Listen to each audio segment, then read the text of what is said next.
ఓం శ్రీ మాత్రే నమః. ఛానల్లోకి స్వాగతం అండి. మార్చి 14వ తేదీన అత్యంత శక్తివంతమైన చంద్రగ్రహణం అలాగే హోలీ పౌర్ణమి కూడా. ఆ రోజు రాత్రి 11 గంటల్లోపు కొడుకులు ఉన్న ధనుసు రాశి వారు ఈ చిన్న పరిహారం చేసినట్లయితే మీ జీవితంలో అలాగే మీ యొక్క కొడుకుల జీవితంలో కూడా మీరు ఎంతో అభివృద్ధిని చూస్తారు. నిజంగా మీ జీవితంలో ఒక మిరాకిల్ జరుగుతుంది. అలాగే ఆర్థిక సమస్యలు, అనారోగ్య సమస్యలు, కష్టాలు, నష్టాలు ప్రతి ఒక్కటి కూడా వీటన్నింటి నుంచి కూడా మీరు రిలీఫ్ అనేది పొందుతారు. అలాగే మీ కొడుకుల యొక్క జీవితంలో కూడా అభివృద్ధిని మీరు చూడగలుగుతారు.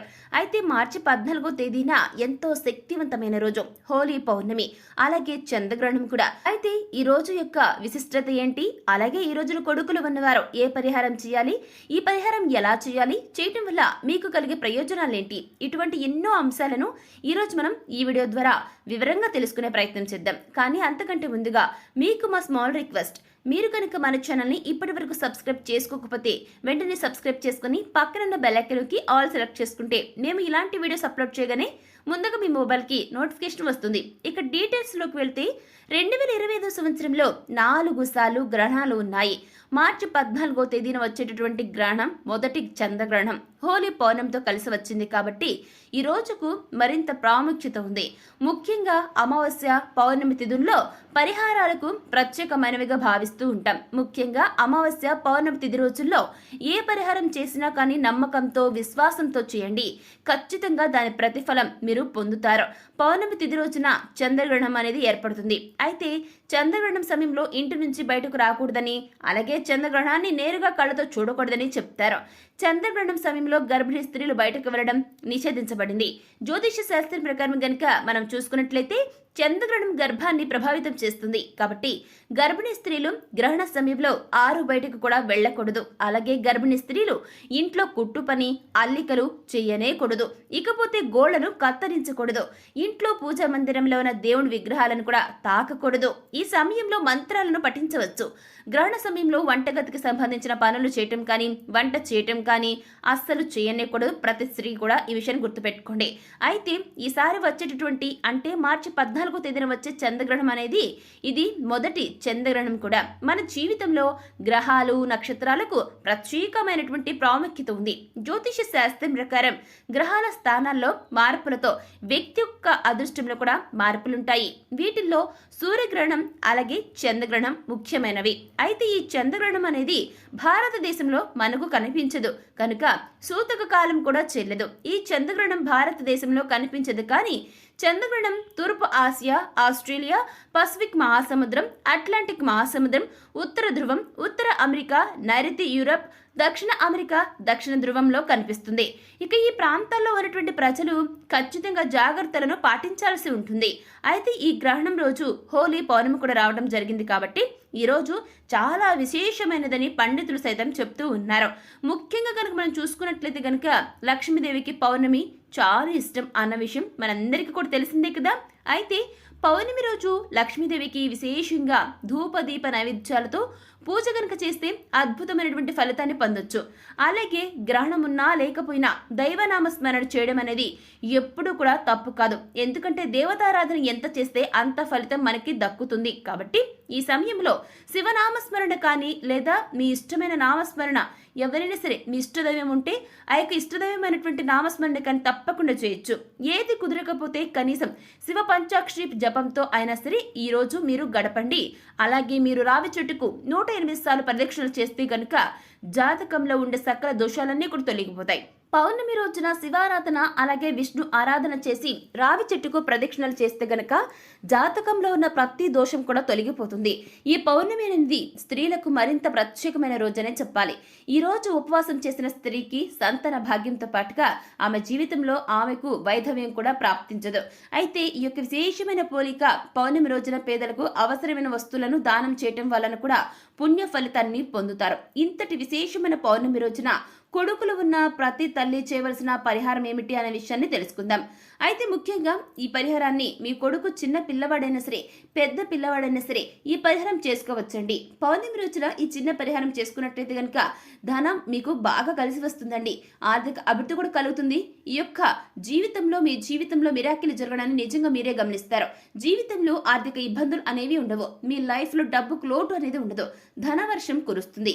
మీ లైఫ్ లో సుఖ సంతోషాలతో ఆనందంగా ఉంటారు.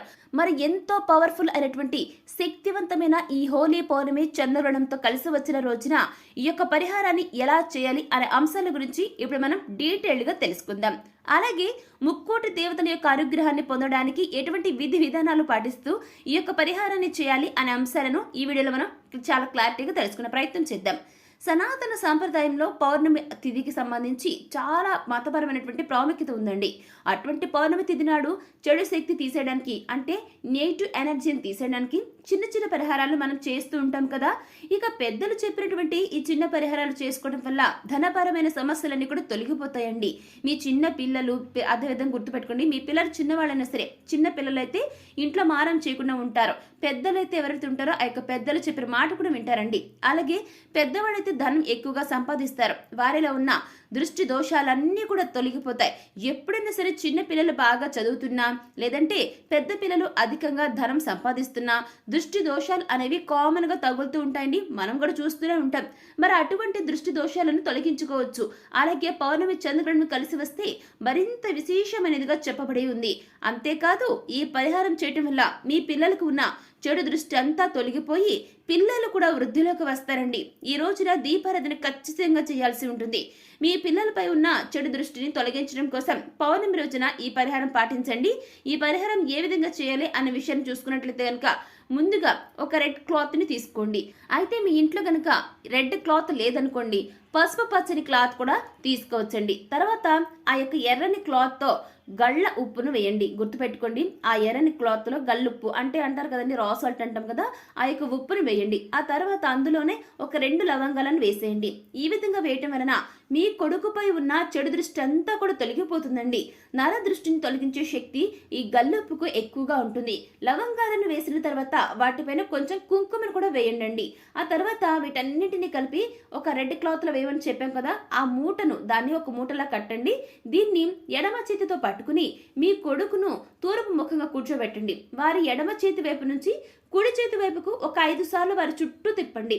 ఆ తర్వాత దిష్టి తీసిన తర్వాత ఆ ఎర్రని క్లాత్ లో కట్టినటువంటి మూటను ఎవరు తొక్కే ప్రదేశంలో వేసి అసలు వెనక్కి తిరిగి చూడకుండా ఇంటికి వచ్చేసేయండి. ఇంటికి వచ్చిన తర్వాత కాళ్ళు కడుక్కుని ఇంట్లోకి వెళ్ళిపోండి. ఈ విధంగా చేయటం వలన మీ కొడుకు జీవితంలో ఉన్న సమస్యల ఆటంకాలు అన్నీ తొలగిపోతాయి. వీరి జీవితంలో సంతోషాన్ని చూస్తారు. నిజంగా చెప్పాలంటే మీకు డబ్బుకు కొదవే ఉండదు. సో చూసారు కదా, ఇలా ఈ పరిహారం చేసుకోవాలి. ఇప్పుడు మనం చెప్పుకున్నటువంటి ఈ యొక్క పరిహారం అనేది చాలా విశేషమైనదండి. పౌర్ణమి రోజున ఈ చిన్న పరిహారం కనుక చేస్తే మీ కొడుకులకు అదృష్టం వరిస్తుంది. దేనికి లోటు అనేది ఉండదు. అలాగే ఇక్కడ మీరు ఒక విషయం గుర్తుపెట్టుకోండి, ఈ పరిహారాన్ని రాత్రి 11 గంటల సమయంలోపు మాత్రమే చేయాలి. అంతేకాదు ఎల్లప్పుడూ వారికి దైవబలం తోడుగా ఉంటూ వారిని కాపాడుతూ ఉంటుంది. వారికి పట్టినటువంటి దిష్టి అంతా పోతుంది. వారి జీవితం బాగుంటుంది. అంటే మీ కొడుకులు చిన్నవారైనా పెద్దవారైనా సరే వారి చదువులో ముందు ఉండాలన్నా కూడా, లేదా ఎక్కువగా డబ్బులు సంపాదించాలన్నా కూడా ఇప్పుడు మనం చెప్పుకున్న ఈ యొక్క చిన్న పరిహారం చేసి చూడండి. మీరే మిరాకిల్ని చూస్తారు. ఎక్కువగా డబ్బులు సంపాదిస్తున్నా కూడా కొంతమంది వారవలేని తనం ఉంటుందండి. ఒకవేళ వాళ్లకు దిష్టి తగిలితే గనక తరచూ అనారోగ్యం బారిన పడుతూ ఉంటారు. ఒకవేళ మీ పిల్లలకి కూడా ఇలా జరుగుతూ ఉంటే ఖచ్చితంగా ఈ పరిహారాన్ని చేసి చూడండి. ఇలా చేయటం వల్ల మీ కొడుకుపై ఉన్నటువంటి నెగిటివ్ ఎనర్జీ, నరదృష్టి అంతా తొలగిపోతుంది. త్వరగా ఈ యొక్క నెగిటివ్ ఎనర్జీ నుంచి మీ పిల్లలు బయటపడతారు. పిల్లలకు చక్కగా మానసిక ఉల్లాసం కూడా కలుగుతుందండి. సో చూశారు కదండి, మార్చి 14వ తేదీన వచ్చే పౌర్ణమి రోజు కొడుకులు ఉన్న తల్లులు ఎటువంటి పరిహారాన్ని పాటించాలి, ఈ పరిహారం చేసేటప్పుడు పాటించాల్సిన నియమాలు ఏంటి, ఈ పరిహారం చేయటం వల్ల నరదృష్టి, నరఘోష ఏ విధంగా తొలగిపోతాయి అనే విషయాలను ఈరోజు మనం ఈ వీడియో ద్వారా వివరంగా తెలుసుకున్నాం కదా. మరి ఈ వీడియో మీకు ఎలా అనిపించింది? నచ్చిందా? నచ్చితే లైక్ చేయండి. మీ ఫ్రెండ్స్ అండ్ ఫ్యామిలీ మెంబర్స్లో ఎవరైనా సరే ధనుస్సు రాశి వారు ఎవరైనా ఉంటే కనుక వారితో ఈ వీడియోని షేర్ చేసుకోవడం మాత్రం అస్సలు మర్చిపోకండి. చేసుకోండి. ఇప్పటి వరకు మీరు కనుక మన ఛానల్ను సబ్స్క్రైబ్ చేసుకోకపోతే వెంటనే సబ్స్క్రైబ్ చేసుకుని పక్కనున్న బెల్ ఐకాన్ నొక్కి ఆల్ సెలెక్ట్ చేసుకుంటే మేము ఇలాంటి వీడియోస్ అప్లోడ్ చేయగానే ముందుగా మీకు నోటిఫికేషన్ వస్తుంది. ఇక మరొక టాపిక్తో మళ్ళీ కలుసుకుందామండి. Thanks for watching.